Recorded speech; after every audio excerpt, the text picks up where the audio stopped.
Vamos falar de Sense Making e Sense Making organizacional, por sugestão do Breno Leonel, que acompanha aqui o canal. Obrigado, Breno.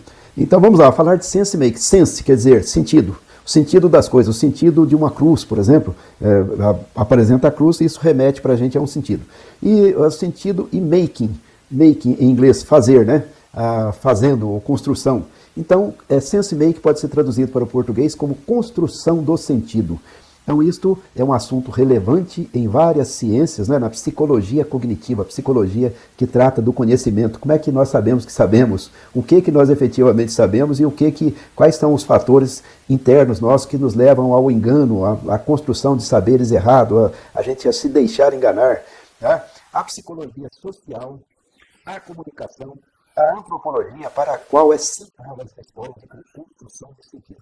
Então, Sense Make dentro do contexto organizacional, construção dos sentidos dentro das organizações. As organizações criam sentido para as coisas, e esse sentido é compartilhado pelos seus membros. Elas se definem, né? Elas definem quem somos nós, que tipo de empresa somos nós. Nós somos uma empresa arrojada, nós somos uma empresa conservadora. O que nós pensamos sobre isso, sobre aquilo? E as pessoas passam a se comportar orientadas por essa maneira de a empresa ver. O indivíduo tenta moldar-se a esta maneira de ver da empresa. Né? Então, define também quem são nossos concorrentes, que tipo de organizações são concorrentes nossos, quais são as características desses concorrentes, né? O que é ser eficiente, o que é ser honesto, qual é a relação de uma empresa com seus empregados. Então, esta formação de sentido tem a ver com a criação dos heróis internos. Quais são os heróis internos? Quais são aquelas figuras que são cultivadas dentro da empresa? Qual é a identidade? Né? Como é que nós nos sentimos? Quem somos nós? Tem a ver com os rituais da empresa e tem a ver com os conceitos fundamentais das coisas do trabalho. Eficiência, o cliente, o fornecedor, enfim, o mundo que nos cerca.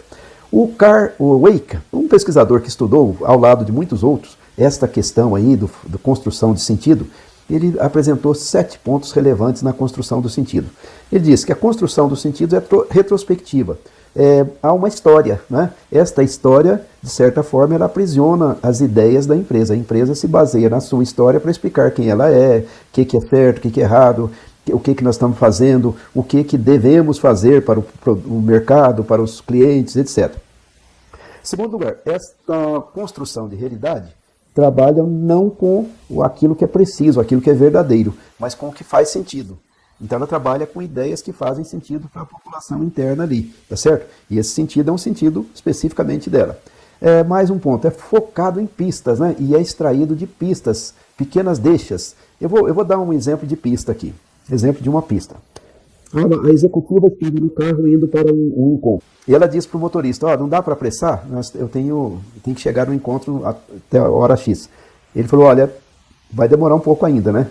E ela falou assim, mas esse caminho que você está indo é o caminho certo? Ele falou assim, olha, é o que eu conheço, esse caminho eu conheço. Ela falou, não, faz o seguinte, entra por aqui. Aí ele disse para ela, mas a senhora conhece esse caminho? Não, eu conheço. Então tá bom, ele seguiu as ordens dela. E eis que o caminho demorou mais e ela pegou o telefone e telefonou para o pessoal da reunião. E disse assim para eles, pessoal, eu vou atrasar um pouco porque o motorista errou o caminho. Ela não disse outra coisa, ela disse o motorista errou o caminho. Então é uma pista, né?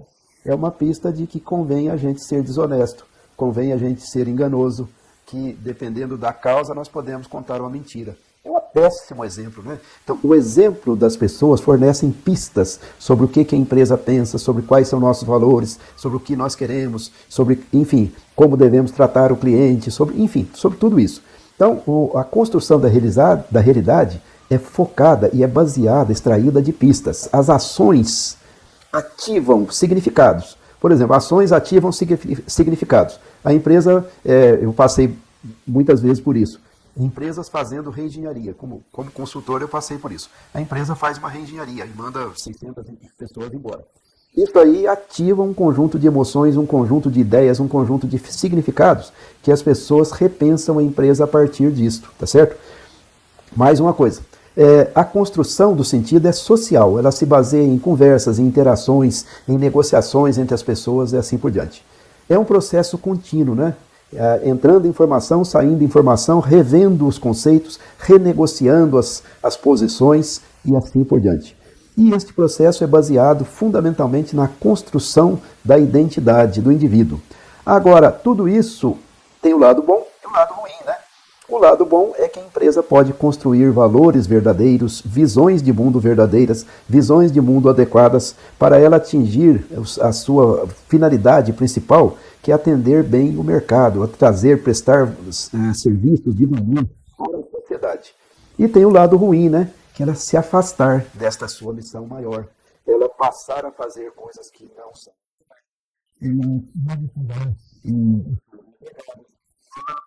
Involuntariamente deformar as pessoas, dar às pessoas visão de mundo errada, inadequada, tá certo? Né? Então, funciona para o bem ou para o mal. Então, vamos lá. Vamos falar aqui de alguns pontos fundamentais nesta construção da realidade e do ponto de vista prático, o que as empresas deveriam fazer ou poderiam fazer. Em primeiro lugar, conscientizar-se de que elas constroem uma visão de mundo, uma visão do cliente, uma visão da concorrência, uma visão do serviço, uma visão de o que é produtividade, uma visão do que é honestidade. Tudo isso elas constroem, né? E então elas têm de se conscientizar de que organizações são construtoras de realidade, tá certo? Que interpretam o mundo interno e o mundo externo. Isso tem um lado positivo, né? Que nós já falamos, que se aplica na qualidade dos produtos, dos serviços, na responsabilidade, né? Ela pode construir valores verdadeiros, por exemplo, de inclusão, de diversidade, coisas boas, tá certo? Aquilo que o mundo espera de uma empresa decente. Né? Então ela pode trabalhar em construção de bons valores. Agora tem o lado negativo, né? Como disse o Gareth Morgan, né? A empresa se torna uma prisão psíquica, tá certo? Ela se prende nas suas próprias ideias e aí ela tem alguns grilhões que são mais que ela acha que o sucesso que ela teve justifica as ideias que ela tem, as posturas que ela tem, a estratégia que ela tem hoje. O mundo está mudando, mas ela está aferrada naquilo, ela fica arrogante, tá certo? Então a arrogância derruba muitas empresas, a acomodação derruba as empresas, a empresa fica acomodada nas ideias que ela formou, o mundo está mudando e ela não quer aceitar as mensagens do mundo, né? O mundo está mudando, dizendo para ela, mude, mude, mude, mude, e ela não muda, ela fica ali firme, né? A empresa, às vezes, é prisioneira daquilo que se chama group thinking, pensamento de grupo, né? Pensamento grupal. As pessoas se protegerem mutuamente, se estimularem mutuamente, se valorizarem mutuamente, fazendo uma crença errada de que é superioridade em termos intelectuais ou em termos morais em relação a quem está lá fora. Então, em primeiro lugar, então a empresa produz, sim, a sua própria realidade e isso funciona para o bem ou para o mal. Então ela precisa ficar esperta, né, alerta para construir coisas boas. Em segundo lugar, ela deve se abrir mais e mais para o fluxo da informação externa. Que a empresa acaba ficando míope, né? Como disse o Theodore Levitt num artigo brilhante sobre esse tema, que chama miopia de marketing. A empresa acaba ficando míope, cega para as coisas que estão acontecendo no mundo. Então ela deve abrir suas fronteiras para o fluxo de informação, não está certo? Isso quer dizer botar as pessoas participando de conferências lá fora, acompanhando o que está acontecendo, percebendo o lado bom da concorrência, pesquisando com outros agentes de mercado, né? Abrir-se para fora. Tomar cuidado com o processo interno de doutrinação. Tem empresa que não educa as pessoas, que não treina as pessoas, ela doutrina, ela fica botando na cabeça das pessoas ideias que não são ideias adequadas, ideias que são erradas, ideias muito fortes que acabam fazendo as pessoas perderem sua capacidade de agir produtivamente para aquela própria empresa, né? A armadilha acaba caindo contra elas. Mais um ponto, a empresa precisa saber que junto com essa realidade, vem um conjunto de emoções que vão afetar a produtividade, que vão afetar a motivação das pessoas, etc. Né? Quando você constrói uma realidade, você muda a maneira de sentir, pensar e agir das pessoas. Portanto, tem que tomar o cuidado para que essa construção leve a um comportamento e a emoções boas também. E, por fim, dar uma atenção muito grande na comunicação, porque a comunicação é a arma principal da criação de sentido para as coisas. E quando eu falo de comunicação aqui, eu falo de uma coisa global, que diz respeito ao comportamento dos executivos, porque o próprio comportamento já diz muita coisa para as pessoas. Diz respeito ao fluxo das comunicações institucionais que a empresa manda para todos os funcionários, diz respeito aos treinamentos, diz respeito às reuniões gerenciais, diz respeito às interações do dia a dia entre as lideranças e os liderados, né, as pessoas lideradas, diz respeito a tudo isso. Então, a comunicação como uma coisa mais ampla, um fenômeno mais amplo de construção de realidade dentro da empresa. Então é isso, sense making. Esse assunto, como eu disse, na parte mais superficial é até relativamente fácil compreender, mas se a gente aprofundar a coisa é bastante complicada.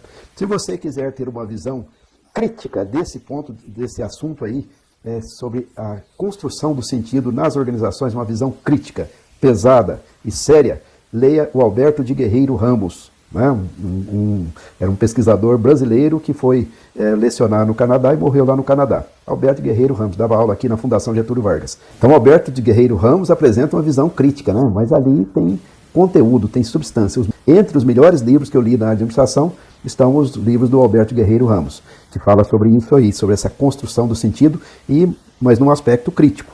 Empresas manipulando o pessoal interno, entre outras coisas.